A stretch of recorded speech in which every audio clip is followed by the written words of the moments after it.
Good morning. It is 7:35 a.m. on Sunday, July 16th, 2017. I'm Christiana Ellis, and I just got up. This is 5 more minutes. I'm actually up earlier than I really would have planned on for a variety of reasons that I won't get into at the moment because it is not germane to today's subject of rewatching Avatar: The Last Airbender, Season 3, Episode 7, The Runaway. So this is, oops, I'm dropping stuff and playing with my equipment in a way that I could have done, prior to all of this.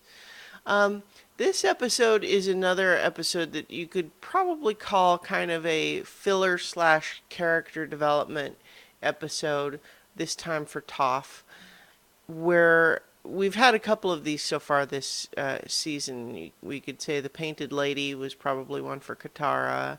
Then we had I'm forgetting the episode title now, but Sokka's Master, for Sokka.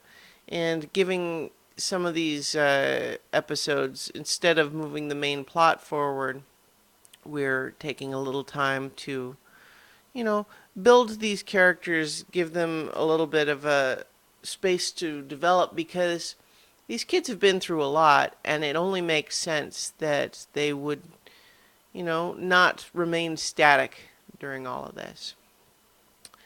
And I think that this episode probably works the best of all three.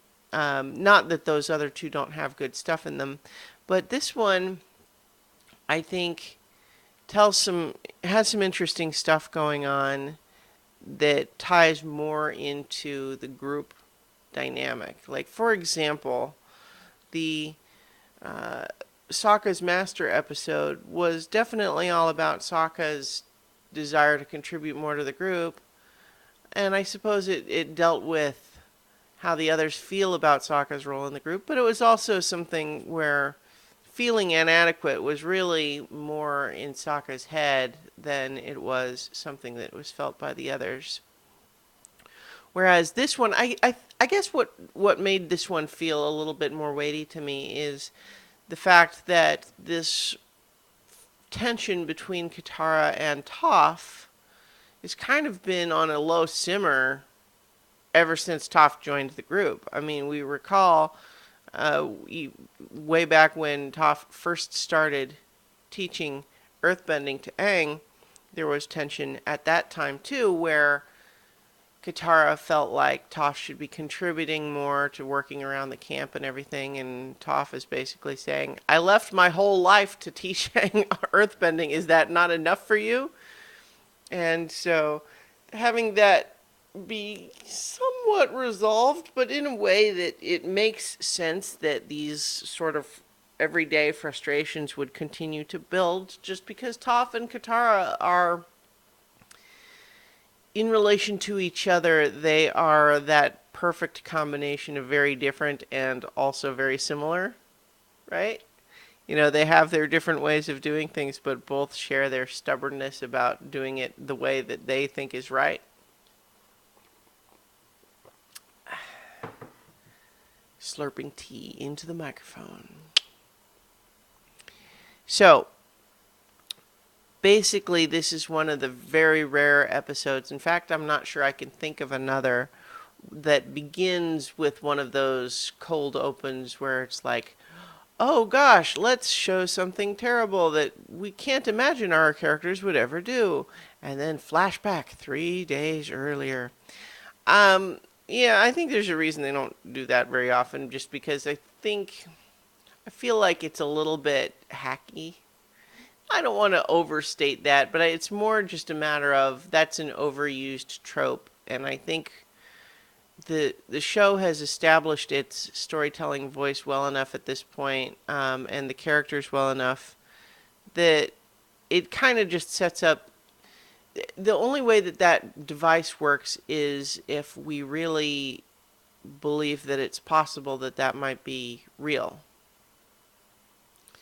Whereas I don't feel like we ever quite get there. I mean, our first reaction is probably going to be, okay, this is one of those things where they flash back to 3 days earlier, but what we're really going to find is not how this came to be, but how it's not actually what it seems to be. And then actually there's points when their fighting is at its height where we could kind of imagine that if it really seemed like it was a life or death thing, that Toph was going to get all of the rest of them captured or something. But we just can't imagine Katara talking to the guards that way, right? No. So that device, I think, is not so useful, but I think that maybe just added it to try to, I don't know, build tension. It's one of those sort of overly precious little storytelling tools that's probably unnecessary, really. In any event, what we do, though, is it does drop us nicely into the middle of some tension during the training. We see Toph and Katara training a blindfolded Aang, who is training himself to use the same sort of seismic tremor sense that Toph uses, which is kind of cool. And so the one thing that that opening scene does is it gives us the opportunity to already sort of dramatically understand why Toph and Katara really seem more like they want to fight each other than they want to spar with Aang. Because without that opening scene, we might be left feeling, well, why are they mad at each other? But it works this way, even though, logically we could ask the same question. But having them kind of, squaring off with each other, even as Aang is, in theory, their real target, kind of sets up this tension. And it's also a familiar tension because, as I mentioned, it's something that was never really fully resolved before. And they get to the point where they're fighting with earth and with water, and so it logically becomes mud. And the show, I think, steers pretty near the edge of this idea that we have two girls fighting in the mud, but it steers away because it's really not that type of show. So you don't have anyone making a joke about it anyway, and obviously Aang's not the type that would ever make that sort of joke, and while Sokka maybe is, probably not when one of them is his sister. Anyway, we have them sort of fighting with each other, and Aang is kind of saying, oh, okay, maybe we're done training for today. This seems like something's going on here. And of course, we have Sokka largely back to comic relief in this episode.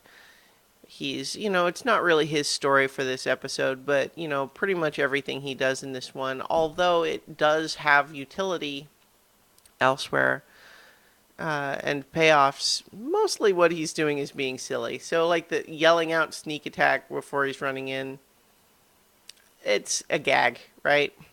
So, in any case, though, we have everybody but Katara go into town, and that's where they discover this sort of the Avatar world equivalent of 3-card Monty, the cup and the pea or whatever.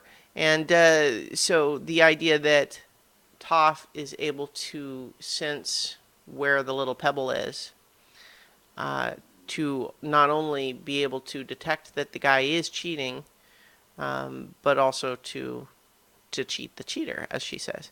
And in case anyone is not clear, that is how those games always work. It's not a straight game.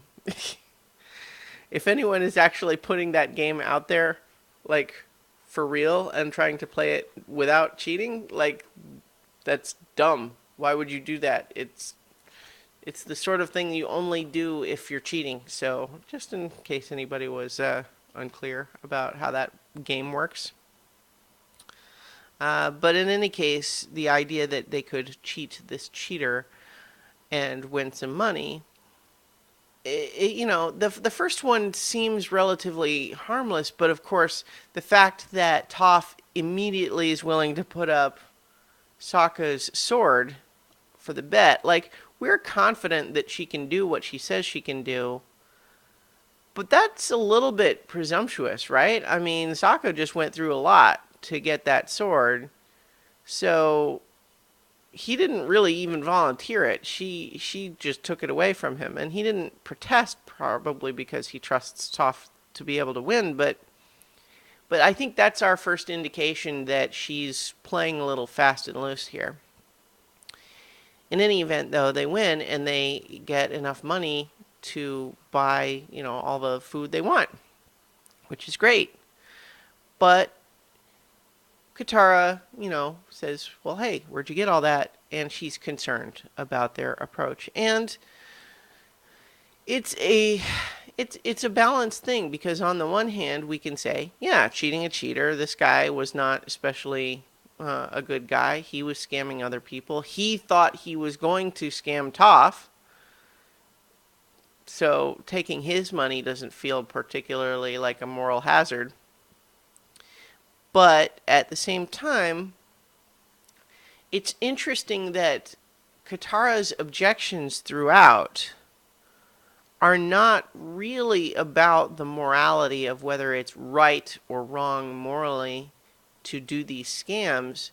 It's really more about it's dangerous and we might get caught. And it's interesting to see Katara's position on that, but of course we can also remember all the way back in Season 1 with the waterbending scroll, where she felt comfortable stealing it from pirates because they needed it more. And so it's it's not just a fussiness of gotta break, can't break the rules. I mean, that's not where Katara's coming from here. And so I think that's part of the misalignment, at least at first. Is that, Katara is being, well, I don't want to say overprotective, because I feel like she has a point, right? She's got a point, but it's also a case where both of these characters are in the wrong. I mean, I think it's clear that what Toph is doing in participating in all of these scams is risky, but it's also true that, like, she's kind of being backed up by Sokka and Aang, right? Like, they're helping her. So to that extent, I think it's not fair to put the moral, the weight on her entirely. Whereas Katara has a point, but it's also true she's not Toph's mother. And she's not like some democratically elected leader of the group. It's not her job to tell everybody what to do and their job to listen. And also, her distrust, bringing her to dig through Toph's bag and find the wanted poster, is another perfect example of something where finding it alerted her to a real danger that she has the right to feel things about. But it's also true that she didn't respect Toph's privacy, which just feeds into the whole complaint about her in the first place, that she doesn't mind her own business. So, it's a well-crafted conflict between these characters. And it's honestly, I could understand Katara being, like, she already is mad at Toph, but I could understand her being more frustrated with Sokka and Aang too. Because, I mean, at one point, Aang makes this whole big thing. I give you an avatar promise that we won't let this become a habit. And then that immediately cuts to a montage of them doing exactly that. And so I could understand her being a little bit more mad with them than she's presented as being. But she's kind of fixated on Toph at this point and trying to blame everything on her. And it gets to the point where she decides to do a little bit of psychoanalysis on Toph, saying things that maybe she's thought in the past, but it's also true that the way she brings it up, it's not in a compassionate way of, let me help my friend actually work through these issues. She's trying to hurt Toph because she's mad. And that backfires, because it just really gets into, as Toph confesses later, it touches a nerve. The idea that Toph has just left her family behind. And even if her parents were not what she wishes they were, they're still her parents. And so to just leave, knowing that they didn't want her to, and then being completely out of communication, that's got to be hard. And so for Katara to kind of press on that and use it as a weapon against her in an argument, it's a sore spot, and she lashes out. So we could definitely see that potentially developing into something that could splinter the group for real, right? But thankfully, we've got these kids with their conflict resolution skills a little bit more better developed than that. One thing I'll also just comment on with the montage of scams is that I think it doesn't beat us over the head with it, but it's definitely clear that these scams start to increase in their audaciousness and decrease in their moral justification. In particular, the one where they scam the rich guy into thinking that he's run Toph over with his wagon. That one's pretty hard to defend, really. I mean, it's fraud and extortion and blackmail, and with no real evidence that that guy's done anything wrong other than having a lot of money. And it's one sort of thing to say, oh, well, he has a lot of money, he probably got it in bad ways. But, like, they don't know that, right? So it's, like that one, they've definitely lost the moral high ground by the end of that montage, for sure. But so, in this sense, though, by the time this big argument happens between them, it is really, I think, only their common purpose and their history with each other that helps them to, I think, honestly, if they weren't in, like, this hostile territory, if Toph felt more like she could do so, she might have left, I think. But honestly, she can't really. I mean, in the Fire Nation, it's a lot of islands. Where's she gonna go? So I think it's possible that it could have played out a little differently if they were still in the Earth Kingdom, for example. But in this case, we have Aang and Sokka now seeing that Katara and Toph aren't speaking, trying to do what they can to help. And first we get a little bit of comic relief with it. It's like, oh, and Sokka is just dying to use his new hockey to say, oh, let's write a letter from Toph to Katara apologizing. There's no flaw in this plan. And then, of course, Katara is immediately, Toph can't write, you idiots. And then Sokka's follow-up is, well, what if we wrote the letter to Toph from Katara instead? Yeah. So, but at the same time, the next thing is actually a good solution, which is Sokka going and talking to Toph one-on-one in somewhere that they assume is private. And they are overheard by Katara by chance.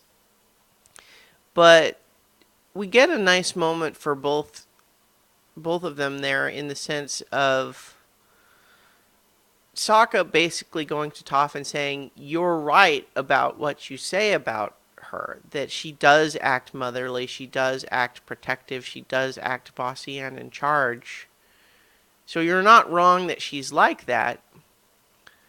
And it can be frustrating, but here's why it can also be good. It can be this stabilizing force in your life. It, can help you to sometimes rein in impulses that would not be good. It can help you. It can be a steadying presence, and to actually talk about how, he lost his mother so young that, Katara was always the one to kind of step in and take over that role, which is an important role. And to have it actually tie into Toph confessing a little bit that, it was a sore point, because it's true that Toph really never had a caring mother like that. She only had a mother who just told her what to do and maybe loved her but didn't express it very well and didn't really care about what Toph had to say. And so we can see that in some ways Toph is reacting to Katara acting motherly as though Katara is actually Toph's mom. But for Toph to recognize that, it's coming from a caring place, and to really understand that, and to kind of observe that she cares about me more than my actual mother does. And I think that that's a good epiphany for Toph to have. And then, of course, the chance overhearing from Katara to overhear that and be able to essentially accept the apology without it having to really be given. And so we're set up for assuming that we're going to get a mutual apology. And it's like, but no, Katara wants to run one more scam. And this is, of course, where everything goes wrong. Because on the one hand, well, it's kind of fun in a sort of sitcom-y way to say, oh yeah, let's just do one more scam and I can show you. But what we can also recognize is that, like, this is the hazard of, I'm not saying that everyone should stay in their lane, but the problem is that, like, Katara was actually right about all of these scams being dangerous. And so this idea that they could pull this off by using this metal bending that no one has any reason to understand that Toph would be able to do, that's dangerous. So it is now Katara putting the group at risk. And just because they're confident that they know what they're doing, there's all sorts of things that could go wrong with something like this. This is a high risk scam at a level that they didn't even understand. And that's before we even get to the point where it is actually a trap. Now, about it being a trap, I think we can also we can narrow our eyes a little bit. Like, how would they? Okay, so Combustion Man, where we finally get his real name instead of Sparky Boom Man. He doesn't seem to talk as far as we can tell. And so it's not 100% clear. Like, maybe he does talk. We just don't see it happen. But, like, at what point did he plan this whole thing with the prison and have them build a wooden cell? And how would he even know about the metal bending? But that's fine. We don't necessarily need the answer to that, because I think part of the intent is to have us scared of him and asking the question, like, how did he even know? And to have him be scary. And he's definitely scary, because they're so used to, he's just able to do tremendous damage at a range that nobody is used to. You can't get close enough to, like, the kids can't get close enough to him to do their normal attacks without being in the line of fire, so to speak. But, so we get more fighting and more danger, and we have Katara using a really expert technique of cutting through the wooden bars of this cell by bending her own sweat. Katara has certainly become very accomplished as a waterbender, no question about it.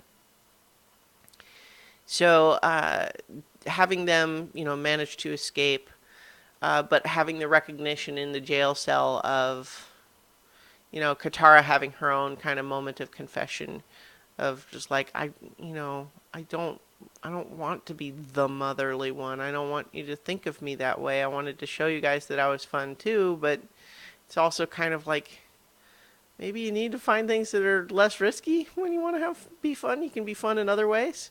Maybe go back to trying putting Momo on your head. That was better.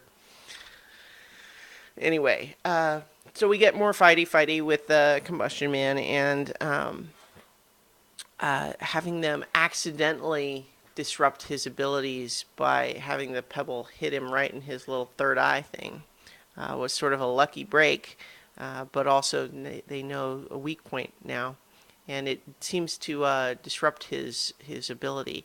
And we have learned previously about chi blocking and so on, and Aang's different chis, and so we can imagine that that's kind of what must be going on there, and that's what disrupted his ability. But so the kids managed to escape, having rebonded with each other, learned mutually the value of their different skills, and forging a deeper understanding of each other's histories and emotional landscapes. And so next time we will continue with Season 3, Episode 8, The Puppet Master, which is another one of the episodes that stood out to me in the original watching, and I've been looking for it because it's super creepy. So I will be back next week for more Avatar: The Last Airbender rewatch, and I'll talk to you tomorrow for 5 more minutes.